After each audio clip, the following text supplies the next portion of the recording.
FTP kayaknya bareng Freya. Karena sorry to say di sini Freya memang actingnya yang kurang ini ya, masih kayak FTP gitu, standar sinetron gitu. Seharusnya kan dia yang pembuka dalam ke masalah yang terjadi, harusnya dia yang kuat lah gitu ya. Kuat. Dengan ada beberapa mau itu juga kurang epic ya. Iya. Banyak ngomong. Cukup epic, tapi aku inget tau nggak kalau kita ke konser-konser kan ada tuh yang kamera muter tuh sia-sia.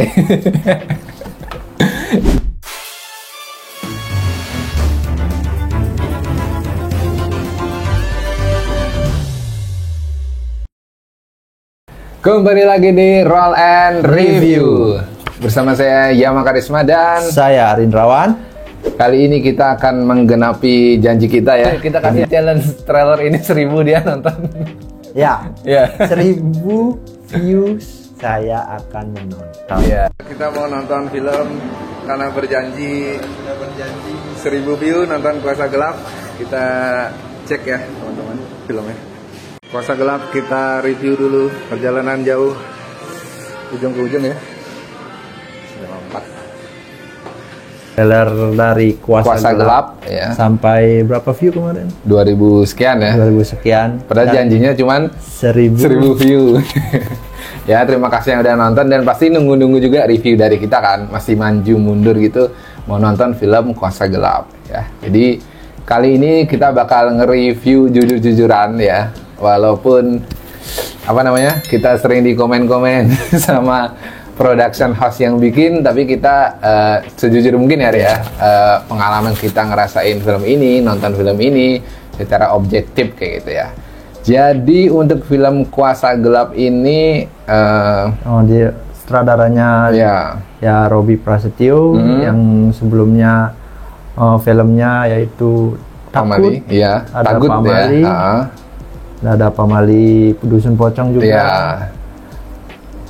Sama Kultus Iblis ya. Jadi film-film horor sebelumnya tuh dia sudah menyutradaranya ini ya. Sekarang menyutradarai dari film Kuasa Gelap ya. Jadi untuk aktor-aktornya sendiri, aktor yang lumayan ini ya, udah berpengalaman gitu ya. Kayak Jerome Kurnia, ada Astrid Tiar juga, Lukman Sardi. Nah ya, Lukman Sardi yang cukup wow dalam film ini, dan trailernya tuh udah kita rasain juga sangat-sangat wow ya. Jadi sinopsis film ini cukup simpel gitu ya. Cerita tentang eksorsisme ya. Dan film pertama ini ya. Iya benar. Indonesia. Di Indonesia. Sebelum-sebelumnya ada mah? Belum ada sih ya. Ya, karena ini film yang kalau kalian pengen nonton film horor beda gitu ya, nggak Islamiyah ataupun Jawa-Jawa gitu ya. Ini berset tentang gereja gitu ya, di gereja Katolik gitu. Dan untuk first impression jujur-jujuran nih dari Kuasa Gelap ya. Nah, first impression yang muncul pertama bagus loh. Iya, trailer. Nah, awal scene-nya kan. Ya, opening scene. Openingnya bagus, kameranya dari diputer. Ini bagus sepertinya di awal sudah dibuatkan kita membangun ini ya ceritanya ya. Pas setelah itulah kok flat, kok datar. Dan alasan kenapa adanya eksorsisme gitu ya, sampai iblis-iblis itu ya cukup aneh sih, absurd sih. Ya absurd ya, first impression kayak gitu ya nonton film ini ya. Kalau aku sama sih, ini cukup ini ya, menarik gitu loh, kayak Perempuan Tanah Jahanam dulu, openingnya tuh menarik dan cukup dalam gitu ya, untuk mengenalkan karakter dari Romo Thomas yang diperankan oleh Jerome Kurnia ini.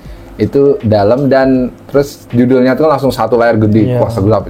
Keren nih, promising nih, menjanjikan nih opening scene kayak gini nih. Nah, langsung aja ke plotnya ya, kita bahas plotnya di sini.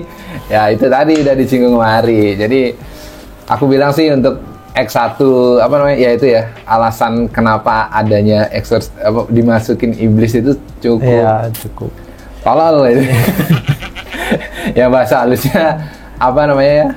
Tapi pemanggilannya ya relate ya, Iya, emang di tempat iya. yang seharusnya, Iya. tapi alasannya kenapa dipanggil itu. Iya benar. Nggak gini loh, apa namanya, kita itu nggak urgensi banget gitu Iya. kayak gitu ya. Jadi untuk X1, X2, nah yang bagusnya di sini plot yang di pertengahan hampir akhir, nah di situ baru kita merasakan horor. Bagaimana apa tuh cara pada siapa Romo Thomas yang Iya. melakukan eksorsismenya ya. Iya. Pengalamannya. Iya. Ya. Siapa Romo tuh kalau di gereja apa? Emang Romo ya? Iya, Romo Thomasnya ya. Pastur. Pastur. Oh ya, pasturnya kelihatan bagaimana cara mengobati yang Iya, menyembuhkan gitu ya. Menyembuhkan. Yang apa? Terjangkit iblis apa ya?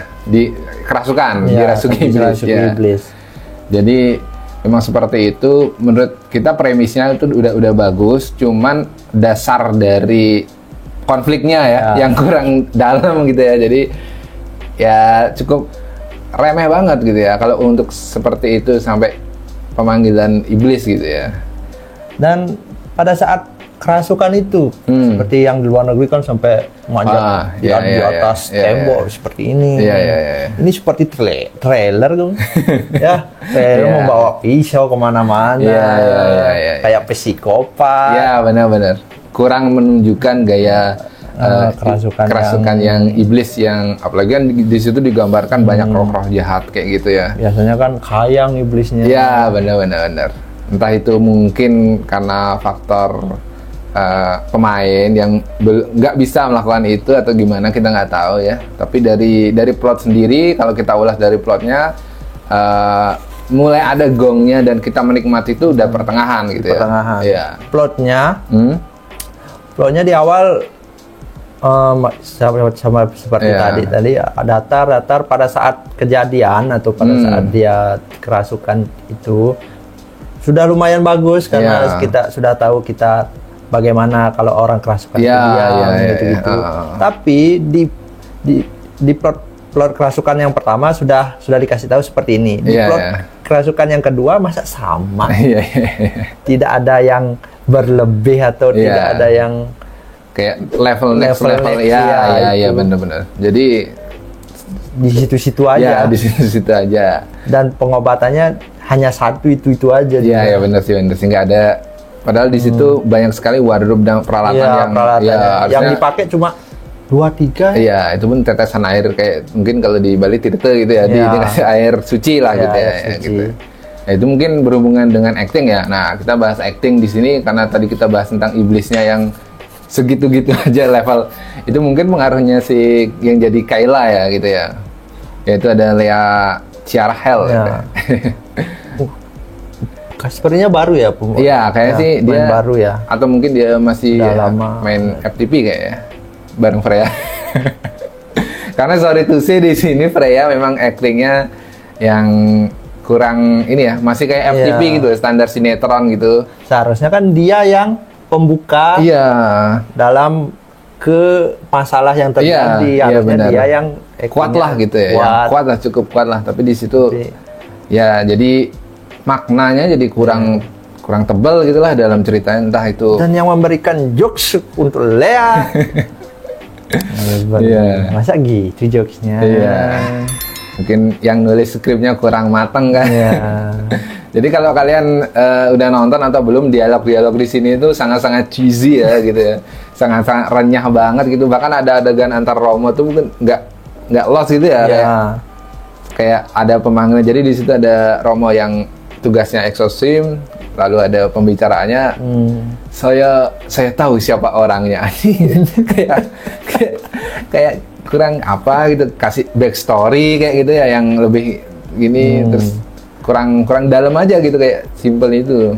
Yang paling bagus ya Lukman Sardi. Iya, Lukman Sardi di sini sama Jerome Kurniawan ini juga ya lumayan ya. Untuk kita lihat karakter dia, developmentnya bagus dari dia itu di opening scene mengalami seperti itu gitu, akhirnya bisa berdamai di akhir kayak gitu. Untuk actingnya ya, untuk Maya Astrid Tiar sih dibilang ada momen bagus, ada yang kurang gitu ya, nggak konsisten. Bahkan ini apa namanya, di ending scene yang dia adegan ada beberapa mau ya itu juga kurang epic ya. Iya. Banyak ngomong. Bener. Jadi kalau kalian sudah ada kejadian seperti itu ya actionnya lebih besar, jangan banyak ngomong. Iya. Jadi kalau kalian pengen nonton horor yang jump scare, santai. Di sini nggak sebanyak itu gitu ya. Tapi kalau ada jump scare pasti saya takut. Iya ada. Tapi apa namanya kalau dibilang apa namanya dari beat kalau LPM tuh ini kejutannya tuh jump scare-nya tuh mungkin 10 menit sekali ya gitu untuk menegangkannya tuh ya makanya gue bilang ngantuk kan, agak ngantuk karena memang setiap 10 menit horor, lalu drama, horor kayak gitu. Sampai ending pun kayak gitu. Tapi pengennya ya ada film horor yang kita tidak tahu jump scare-nya di mana baru bagus. Iya. Kemarin yang Kuasa Gelap ketahuan sekali mau jump scare kapan. Makanya kalau jump scare saya tutup mata. Karena saya takut. Tapi lumayan lah ya. Maksudnya nggak sebanyak itu ya gitu. Nggak sebanyak itu. Ya jadi cukup aman buat penakut. Itu memperkenalkan bagaimana penyembuhan atau praktek eksorsisme gitu di Indonesia. Iya benar. Dan kalau kalian pencinta horor jump scare kayaknya ngantuk. Kurang banyak lah. Kurang banyak ya. Untuk kesan creepy-nya kurang juga. Hantunya kurang seram. Lebih seram adiknya. Rumut Thomas. Iya benar. Karena ini make up-nya tuh ya kita langsung bahas aja berarti untuk set dan make up di situ lebih hantunya kurang serem ya. Iya, hantunya kurang serem. Padahal kan udah ada, mungkin dia ragu ya karena pengen niru Falak di The Nun, tapi biar nggak kayak gitu kan kayak gitu ya. Iya. Jadi yang diangkat kan hantu suster kan itu, suster. Kayak gitu jadi mending disamain aja Fish untuk Falak make up gitu ya. Bukan untuk hantu Indonesianya kayak hantu Indonesia. Soalnya kan kita di Indonesia nih, makanya kita ke yang Indonesia aja hantunya, jangan keluar. Iya. Juga kan kita nggak tahu kan hantu yang di luar itu ya. Yang di luar tuh kayak gimana mereka ngekritnya, kenapa wajahnya kayak gitu. Iya. Kita buat yang baru di Indonesia, bagaimana hantu di agama Kristen. Iya. Bisa. Atau mungkin karena ini ada apa? Berdasarkan kisah nyata itu kan mungkin jadi dilihatnya sama seperti pada kisah nyata itu. Untuk setnya sih di sini yang bagus adegan scene di gerejanya itu bagus ya. Set bajunya Romo juga waktu misa itu keren gitu, bagus, cocok lah untuk seorang Romo gitu ya, atau pastor di situ. Dan sangat disayangkan di sini setnya kebanyakannya tuh di kamarnya Kayla terus ya. Jadi nggak ada hal yang baru gitu ya. The scene-nya kan cuman di rumah aja gitu loh, nggak ada yang kayak lari-larian di hutan gitu, nggak ada, paling di jalan aja kan itu. Di rumah, fokus di rumahnya Maya dan Kayla ini aja. Iya. Dan itu pun nggak kayak rumah yang zaman dulu gitu. Setnya modern, jadi unsur creepy-nya kurang dalam gitu lah ya. Mungkin kalau ada adegan disamperin di sekolahan yang malam ya, kan ada hantunya cuman siang-siang terus kan itu. Mungkin sutradaranya pikirnya kita tidak pernah nonton film exorcism yang di luar negeri. Makanya kayak sama semua apa, kita kan ingin cari yang baru, yang relate dengan Indonesianya. Tapi tidak ada yang berbeda jadinya. Ya udah. Iya, kayak masih bener sih, masih uji coba gitu loh. Ini juga premis baru gitu, budgetnya gede gitu. Soalnya kan ada production house gabungan kan dari luar negeri juga kayak gitu. Ya segitu dulu untuk setnya. Kalau untuk soundtrack lumayan creepy ya, sound-soundnya udah dibikin creepy. Dan ada soundtrack lagunya nggak sih? Nggak ada ya, cuman sound serem aja. Sama ini nyanyian ini aja ya, gereja aja ya, bagus. Cocok lah masuknya di ending scene itu ya, yang cukup epic gitu. Dan ada beberapa scene yang tidak perlu kita lihat. Seperti pas Romo Thomas masuk ke kelas. Iya. Cuma hanya untuk berdoa. Udah. Dan doa itu Di-cut. Iya, di-cut juga. Kenapa? Banyak yang scene-scene yang seperti itu ya. Iya, padahal nggak apa-apa. Itu kan biar menunjukkan bahwa Romo Thomas tuh ya di situ doanya udah sering gitu. Iya. Tapi sayang banget, kita malah pengen dengar doanya. Bagaimana doa untuk sekolah Katolik misalkan. Iya. Nah, untuk visual kita belum ini visual ya. Untuk visual aku mungkin agak singgung di ending scene itu ya. Cukup epic, tapi aku inget tau nggak kalau kita ke konser-konser kan ada tuh yang kamera muter tuh ya. Itu entah dari mana, tapi bagus gitu. Iya. Kan nggak ada kan ending scene diputer kayak kita kalau nonton di konser-konser yang kayak gitu ya. Visualnya bagus. Untuk ada lagi visual bagus. Visual bagus. Ya, penempatan kamera bagus ya. Penempatan kamera dan sama gereja itu bagus tuh. Iya. Apakah itu CGI atau enggak tahu ya. Asli sih katanya. Asli sana. Iya. Di apa? Bagus ya. Trailer kita tuh ada yang komen, "Bang, itu gereja yang sering saya pakai sembahyang gitu. Berdoa di sana gitu ya." Gede sekali. Iya, gede di nggak tahu di mana. Mungkin yang tahu silakan komen di sini. Itu sih scene yang apa tuh? Visualnya bagus. Visualnya yang bagus. Iya. Kita ini ya diperlihatkan kemegahan gerejanya. Opening scene juga bagus. Scene mobilnya itu terus di Romo Rendra. Iya. Itu cukup, creepy sih. Iya, creepy sih. Lebih cukup creepy, unik ya. Pengambilannya itu kan di-shoot dari dalam mobil untuk keluar, terus dari luar ke dalam gitu. Ya, lumayan lah ya. Untuk visual. Tapi itu jalannya dipakai itu doang nggak sih? Ada pohon jati. Iya kan, maksudnya di pengkolan itu mungkin dia nyewa itu sehari. Mungkin tidak jauh rumah-rumah mereka. Adegan waktu jedotin kepala kan di situ juga, di pengkolan itu. Terus pas pulang juga di situ. Kayaknya itu disewa 1 hari. Iya, itu maksud gue. Pagi untuk yang Thomas, malam untuk yang Rendra. Bener, itu kayaknya jalannya kok itu aja sih gitu. Oke. Untuk skornya gimana, Ri? Skor dari Kuasa Gelap dari Paragon Picture, Abang Bobby 6,5 lah. 6,5. Oke. Sama sih ya, aku juga 6,5. Oke. Kita bukan takut disomasi kan, nggak? Ya. Jujuran aja. Ya seperti itu lah. Jadi udah semua kita komentarin. Untuk acting mungkin berpotensi ya. Iya. Freya nih. Nah itu saya no komen, silakan. Mungkin udah beberapa film kan dia? Kayaknya ada 2-3 film ya. Harusnya sudah belajar ya. Iya. Tapi di cukup bagus. Teaternya, wow.